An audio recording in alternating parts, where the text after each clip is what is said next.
টাঙ্গাইলের ময়দান আলহামদুলিল্লাহ একটা প্রশস্ত এবং উর্বর ময়দান। পাক বাংলার ইতিহাসে এই জেলার বিশেষ গুরুত্ব রয়েছে। এই গুরুত্বের দিক বিবেচনা করে আপনাদেরকে সব জায়গায় এখন মজবুত সংগঠন গড়ে তুলতে হবে। অবশ্য নিজেকে আগে মজবুত করতে হবে। আপনার লেনদেন, আপনার আচার আচরণ প্রথমে আপনার মা বাপ ওয়াইফের সাথে আগে ঠিক করে নেন। স্ত্রীর সাথে দুর্ব্যবহার, মায়ের সাথে দুর্ব্যবহার, বাবার সাথে দুর্ব্যবহার, স্ত্রীর হক আদায় না করা, তার মহারণা পরিশোধ না করা, এগুলা রেখে আপনি সমাজ বদলাতে পারবেন না। আপনার কাজে কোনো বরকত হবে না। বরকত এখান থেকে শুরু, এটা করতেই হবে। এই জায়গায় প্রসঙ্গক্রমে বলতে চাই, আল্লাহ নারী পুরুষকে জুড়ায় জুড়ায় পয়দা করেছেন, এমনে এমনে করেন নাই। কী কারণে করেছেন আল্লাহ তাও কালামে হাকিমে বলে দিয়েছেন। একজন আরেকজনের পোশাক, পোশাক না থাকলে মানুষ কি থাকে? যার গায়ে পোশাক নাই তারে আমরা কি বলি? উলঙ্গ বলি না? কোনো বিবেকবান সুস্থ বিবেকের মানুষ রাস্তাঘাটে, ঘরের বাইরে, এমনকি ঘরের ভিতরে কি উলঙ্গ থাকতে চায়? চায় না। তাহলে আপনি আপনার পোশাক ছাড়া আপনি চলবেন কিভাবে? আপনার পোশাক যত পরিচ্ছন্ন হবে, যত সুন্দর হবে, যত মানসম্মত হবে, আপনি ততটাই সমাজের কাছে সমাদৃত হবেন। আপনার পোশাকে আপনার রুচি ফুটে উঠবে।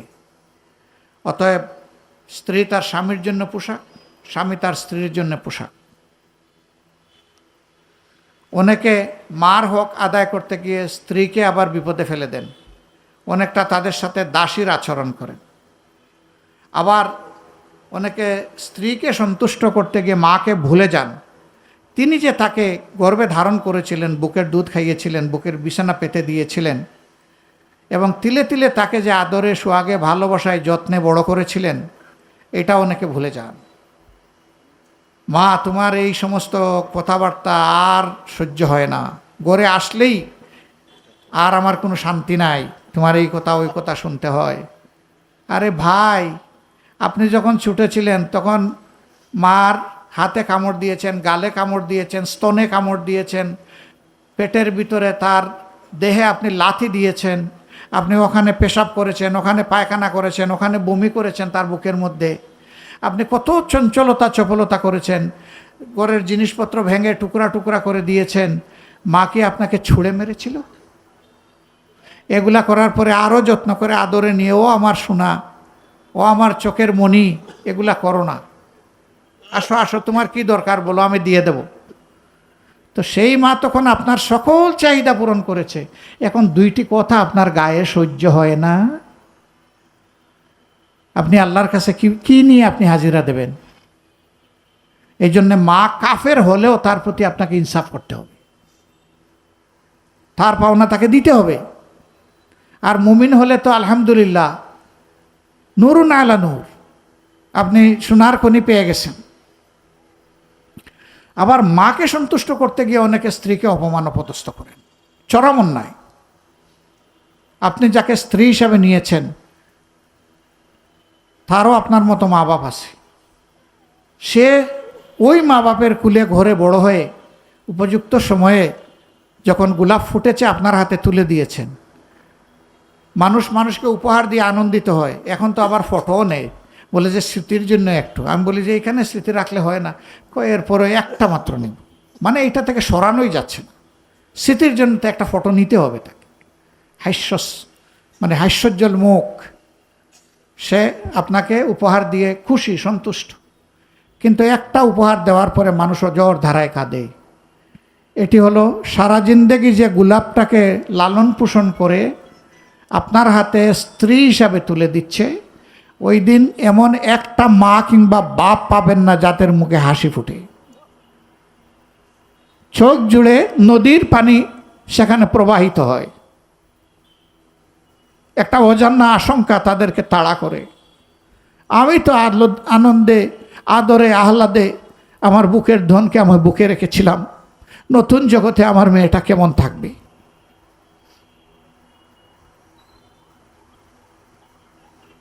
ওই মেয়েটা যখন কিছু করার বয়সে এসেছে, সেই সময় আপনার হাতে তুলে দিয়েছে। এই গোলাপের কদর করা আপনার দায়িত্ব। আপনি তাকে স্ত্রী হিসাবে ভালোবাসবেন, সে যেন অনুভব করে আসলেই আপনি তাকে ভালোবাসেন, মুখে নয়, কর্মে। তার সাথে মুখও যুগ হবে ইনশাআল্লাহ। তাকেও ভালোবাসবেন আল্লাহর জন্যে। এরপরে আপনি তাকে সম্মান করবেন, বলবেন এটা আবার কোন কথা, স্ত্রীকে সম্মান করবো, ভালোবাসবো তো বুঝলাম। স্ত্রীকে সম্মান করবেন, সে আপনার সন্তানের মা, এই জন্যে। প্রথমটা আপনার স্ত্রী হিসাবে, দ্বিতীয়টা মায়ের জাতি হিসাবে। আর ওই স্ত্রী নামের আমার যে মেয়ে কিংবা বোন কিংবা মা আছেন, তারাও যেন ভুলে না যান যে তার মা বাবা যেভাবে আদরে আহ্লাদে যত্নে কষ্টে তাকে বড় করেছেন, ঠিক তার স্বামীকেও তার মা বাবা এইভাবে বড় করেছেন। ওই শ্বশুর শাশুড়ির ঘরে জন্ম নেওয়া এই সন্তানটাই আজকে তার স্বামী। তিনি এখন তার মা বাপকে 24 ঘন্টা পাবেন না, কিন্তু শ্বশুর শাশুড়ি জীবিত থাকলে তাদেরকে পাবেন। তিনি যদি তার স্বামীকে সম্মান করেন, তাহলে তার শ্বশুর শাশুড়িকেও তার সম্মান করা উচিত।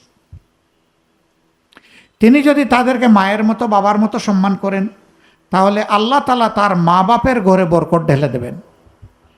ওখানে তার যে ভাইয়ের স্ত্রী আছেন, তিনিও সেই রকমই করবেন তার মা বাবার সাথে। তিনি যদি তার শ্বশুরিকে শাশুড়িকে এড়িয়ে চলেন, তাকে প্রস্তুত থাকতে হবে সেই করুণ দৃশ্য দেখার জন্যে যে তার মা বাপকেও তার ভাইয়ের স্ত্রী সেই রকম এড়িয়ে চলবে, কষ্ট দেবে। আমি তো মনে করি না আমার কোনো বুদ্ধিমান মেয়ে, বোন কিংবা মা এটা চান। সুতরাং তাদের জন্য একটা মায়ার বিছনা পেতে দেবেন আপনার শ্বশুর শাশুড়ির জন্যে। আপনি আপনার স্বামীর অল্প খেদমত করে যদি তার মা বাপের খেদমতটা বাড়ায় দেন, আপনি দুই দিকেরই সন্তুষ্টি পেয়ে যাবেন এবং দোয়া পাবেন। আর ওই শ্বশুর শাশুড়ি সেজদায় পড়ে বলবে, আল্লাহ আমার গর্বে তুমি মেয়ে দিয়েছিলে, তা আমি তো অন্যের ঘরে এটাকে পাঠিয়ে দিয়েছি, এখন তো আমার মেয়েটাই, আমার মেয়েও তো আমার জন্য এগুলা করে নাই যেমনটা এই মেয়ে আমার জন্য করছে। আল্লাহ তুমি তার জন্য, তার সন্তানদের জন্য সমস্ত বরকত ঢেলে দাও, তার দুনিয়া করে দাও জান্নাতময়, আখেরাতও করে দাও জান্নাত। এই শ্বশুর শাশুড়ির দোয়া আপনি পয়সা দিয়ে পাবেন না তো। আপনার একটু মোলায়েম ব্যবহার, একটু আন্তরিক নিবেদন আপনাকে আল্লাহর দরবারে অনেক ঊর্ধ্বে নিয়ে যাবে ইনশাআল্লাহ। আর আপনার সংসারটা একটা জান্নাতের টুকরা হয়ে যাবে। বরাবর আমার ভাইদেরকে বলি, সাবধান, স্ত্রী নামের এই নিয়ামতকে সন্তান, মা বাবা কারো সামনে শাসন করবেন না। তাকে আলাদা করে বলতে হবে, তুমি আমার হৃদয়ের রানী, তোমাকে নিয়ে আমি আল্লাহর দরবারে সন্তুষ্ট, আমি সাক্ষ্য দিচ্ছি। আমি দোয়া করি আমি যেভাবে তোমার উপরে সন্তুষ্ট, আমার আল্লাহ যেন তোমার উপরে সন্তুষ্ট হয়ে যান। এইরকম একটা বিষয় আমি শুনলাম। মানুষ তো, আমারও ভুল হয়, তোমারও হতে পারে। আল্লাহ তোমাকে যে বুদ্ধি বিচক্ষণতা যোগ্যতা দিয়েছেন, তুমি পারবে পোষায় নিতে। তুমি মাকে একটু পোষায় নাও, বাবাকে একটু পোষায় নাও, আমি তোমার জন্য দোয়া করব। মাথায় হাত রেখে তাকে দোয়া করে দেন, এটাই সর্বোত্তম শাসন। আলহামদুলিল্লাহ, দেখবেন যে আপনার চোখের পলক পড়ার আগেই বিষয়টার সমাধান হয়ে গিয়েছে। মাও খুশি, বাবাও খুশি, স্ত্রীও খুশি, একটা জান্নাতি পরিবেশ আপনি পেয়ে যাবেন। কিন্তু যদি আপনি মাকে খুশি করতে গিয়ে তার সামনে স্ত্রীকে এনে অপদস্থ করেন, তার হৃদয় ভেঙে খান খান হয়ে যাবে। যে সংসারের জন্য কিছুটা হলেও আমার অবদান আছে, সেই সংসারেই আমাকে এইভাবে শ্বশুর শাশুড়ির সামনে আমাকে আমার স্বামী অপমান করলো। যদি আপনার সন্তানের সামনে করেন, আরও জঘন্য কাজ করলেন। অবশ্যই এটা করবেন না। এমনকি একটা সন্তানকেও আরেকটা সন্তানের সামনে আপনি শাসন করবেন না। ওকেও আলাদা বুকে নিয়ে বলবেন, আরে আমার সোনামণি, তুমি এটা করেছো, কোনো অসুবিধা নাই, আর এগুলা করবা না ইনশাআল্লাহ, আমি চুমু দিয়ে দিলাম তোমার, তুমি কত ভালো মেয়ে, কত ভালো ছেলে আমার, এটা হয়ে গেছে। কি বলো, আর আমার সোনামণি এগুলা করবে না তো? বলবো না বাবা, আর করবো না। এও গলায় জড়াই ধরে একটা চুমু দিয়ে দিবে আপনি। এটাই শাসন।